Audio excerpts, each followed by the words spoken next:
I have to buy 2 of them from a Mustang and put it on each side. That's what they say. We about here, turbo. You ready? Look at that. Look at that, Johnny. Oh, I heard a little squeak. Rev it up.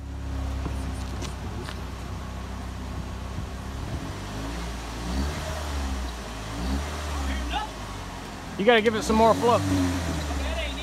It's supposed to make noise just when you crank it up. It's doing it a little bit, it just needs more flow.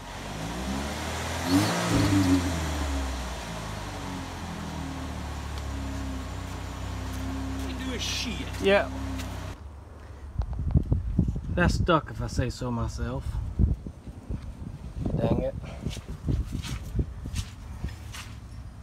2-wheel drive just couldn't do it. Couldn't do it.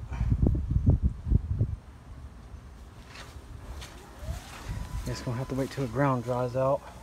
I try to shove some boards under it, but it is stuck, Bubba. Well, I just pulled over on the side of the road. I noticed my steering was feeling a little off today. And I went around the roundabout that's up there. Check this out. The damn knuckle came unthreaded. So I just gotta thread it back on. I'll be able to get home. That scared the crap out of me. Alright, I got it back on. Took me about 20 minutes to fight that damn thing. The damn pin came out, man. That is super dangerous. But yeah, I got it back on. I'm buttoning it up now. Thank you. Checking on me. Good. We're good now. All I can say is God is looking after me because I had this one with me. So, old girl didn't leave me outside the road again. No tow truck needed. Okay, so I made it home and I got to looking at one of the pins that was still in there. It was like loose, just kind of wobbling around in there. That's obviously the side that I hit with the hammer that mushroomed out. This is the side that was supposed to be against the threads to keep it from coming out. And it doesn't even look like it was touching the threads. Maybe very slightly. So I don't know what's up with that. I'm gonna have to get some, I guess this is a lead. I guess that's made out of lead. And I don't know. I just got it really tight on there right now so I could get home. But this issue needs to be fixed because that could have been bad. Especially going to the track or something like that. So count your blessings, man. Count your blessings. Alright, you see how this on this style throttle bracket, this thing here, like when you give it full throttle, this thing is, it like angles up. See what I'm saying? Well, Anthony 79 Beans taught me a little trick, and I'm calling this his patent because I've never seen it until he showed it to me. Okay, so what you want is, in the end, what you want is this thing to be able to pivot. You see what I'm saying? So when I give it throttle, full throttle, this thing is going to follow the spring tension. You see what I'm saying? Okay, so with that in there, I've got about that much. It sticks in about that much, okay? Long story short, you want that side, that part, to touch, where's it at? This part.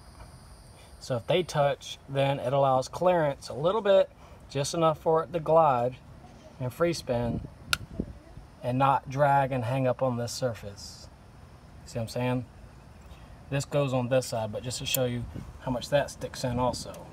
So what Anthony did, which is a really good way to do it, is he just turned his down, took probably, if I had to guess, probably like 20 thou off of it. He tapered it, and you could do that, or you could, I'm gonna try it a little different way. It's gonna be the same method. Is I'm gonna fill the gap between the two pieces with a really small washer, lock washer, and we'll see how it turns out. Okay, that lock washer that I just used was this size, so it's a little bit too thick. As you see, I've got it locked down, but it's got some movement now. See what I'm saying? So I've got a little bit smaller one that I think will be perfect. It's about half the thickness of this one.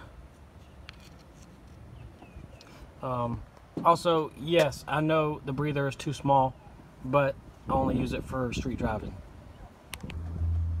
Okay, even that little washer that I used, still a good bit of a gap. So, as you see, it's literally probably like 3 thousandths, 4 thousandths if I had to take a guess. Maybe 10 thou. There's probably 20 thou gap in between the two. So maybe 20 thou. You know, it's close. You get the point. The purpose of this is so that you don't have to run a one springer. I don't like the feel of it with 2 springs, even light springs. I went with 2 light aftermarket springs, not even the ones that came with the kit. 1 spring feels good, but it looked tacky. You got 2 holes here, use them, man. You know?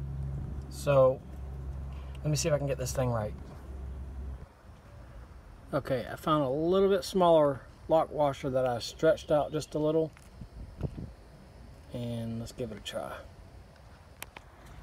Okay, that is better, but it's not, like, I'm not happy with that. I don't really want any movement in it at all. So ideally, you would want to put this piece in a lathe and just turn it down a little bit. I don't have a lathe, so I'm going to do it the old-fashioned way by hand on the bench grinder, which is actually the way that Anthony did it. You could always take material off of that little lip there, but I don't know if I would. This is the washer that I just used. So it's about double the thickness of my thumbnail.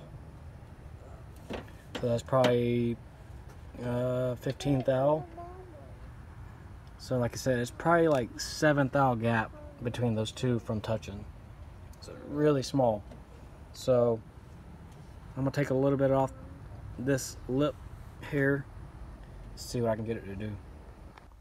Alright, what I'm doing is just, I chucked it up in my vise, and I'm taking my flat fowle and just taking a little bit down all the way around to make it kind of uniform. We'll see how far I get with this. Alright, final product.